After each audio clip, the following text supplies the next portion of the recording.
So basically, for all these x, you get so for each x, you get a pi that is equal to p of this, right?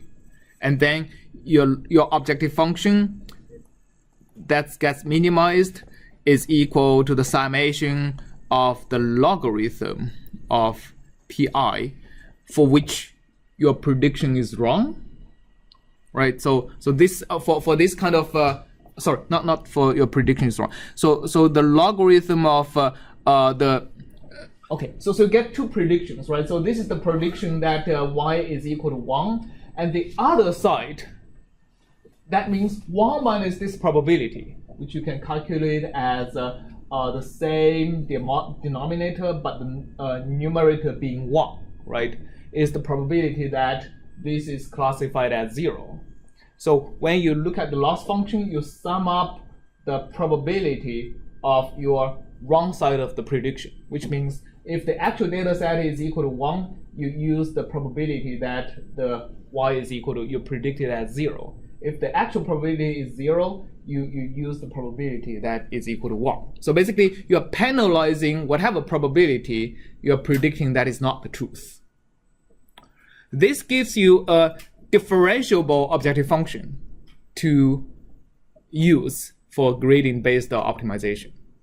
So this is kind of the spirit of how classification problems are different from regression problems, being that the objective function, in a naive sense, is discontinuous and have 0 gradient everywhere. And how people have overcome this problem by going into the probability space rather than just looking at how different it is between the prediction and the truth. All right. Yes? Can you explain why it's exponential a1 x1 plus x2? Right. So this is just the particular form of of constructing the classification problem to make it differentiable, and the motivation behind having this form is that it's symmetry, in the sense that if this linear combination is exactly equal to 0, what you get is exponential 0 is equal to 1, right? So you get 1 divided by 1 plus 1, so half probability. While this becomes positive, you have a larger exponential function, and what you get, the probability is going to become closer and closer to 1. And in particular, if this thing is very, very large, okay, this exponential is much, much larger than 1, and therefore you get a probability that is almost equal to 1, right? So, and vice versa, if this thing is very, very negative, the probability you get is very close to 0.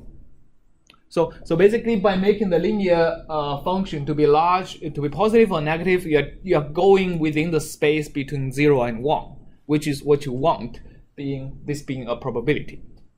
And also the symmetry is the following. If you look at the probability that this is equal to 0, which is 1 minus that particular probability, you can do a little bit of a mathematical gymnastics and say, do the subtraction, you get 1 here. But then if you multiply both denominator and the numerator by the exponential of the minus of this function, you're actually going to see that the probability that this is equal to 0 is exactly the same form, except for both here and here has a minus sign.